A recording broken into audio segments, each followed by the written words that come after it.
So we put the coffee cherry up at the top.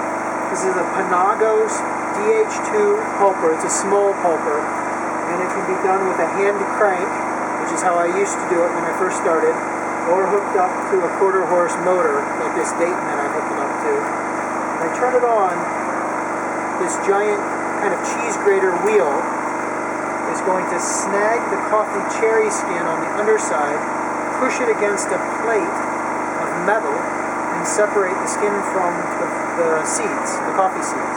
The coffee seeds are going to go into the the fermentation bucket, and the skins will drop into the waste bucket below.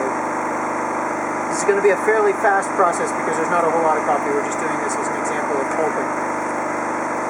You need to keep the skins lubricated, so I spray it periodically with water to keep the machine going. So let's give it a whirl.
Basically what happens at this stage when I don't have more to put in is I'm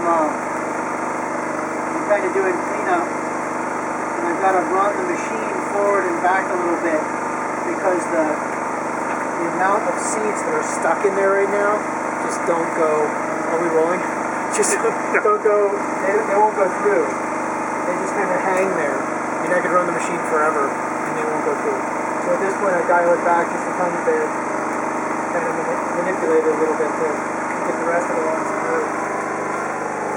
So I'm assuming we also make sure that our hands are not in it when it's running. I have actually had a raincoat get caught in this thing and start spinning and spinning and spinning and spinning, and I didn't realize until I had a big hole right here of melted plastic. Oh, but that didn't make you happy? No, it's a little bit like the old skit on TV where they've got the guy with the tie going through the shredder. Yeah. Yeah, it's a little disconcerting. A little scary.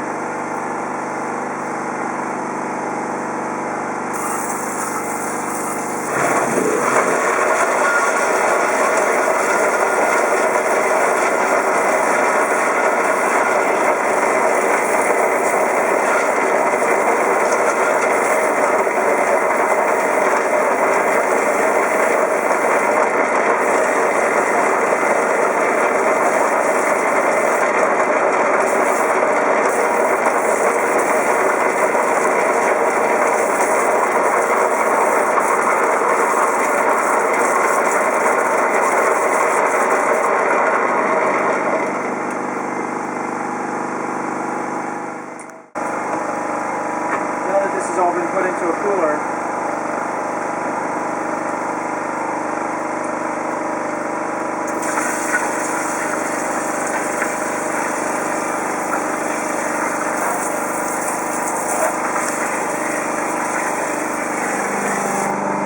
You can see that some are already floating. that means that there's something wrong.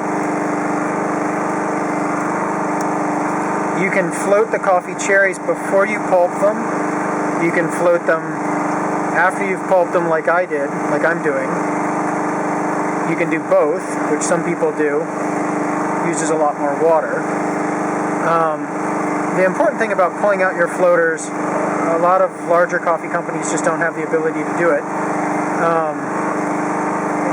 There's something going on that's gone wrong, basically, in a floating seed. There's a reason there's an air gap in there that's causing it to float. It's either that a bug has gotten inside the seed, or the seed didn't fully develop, but for some reason or another, it didn't fill out fully, because the heavy ones, the full ones, sink, and these tend to come to the surface. You're going to end up having a lesser quality cup using these floaters. So I do this, and you can see the water's pretty murky. I'm going to empty the water out and just rinse the beans one more time, and then I let them ferment without any water. And I know everybody does it a little different in terms of their fermentation, but given where we are and the cool temperatures at night up at my farm, if I were to add a bunch of water to the process, it'll take so much longer for them to ferment that I think that it actually adds negative flavors and characteristics to the coffee. So I empty as much of the water out as possible and just allow the coffee pectin and the moistness of that to do the fermentation.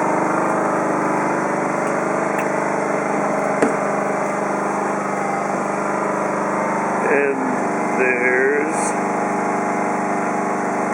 the cherry holes.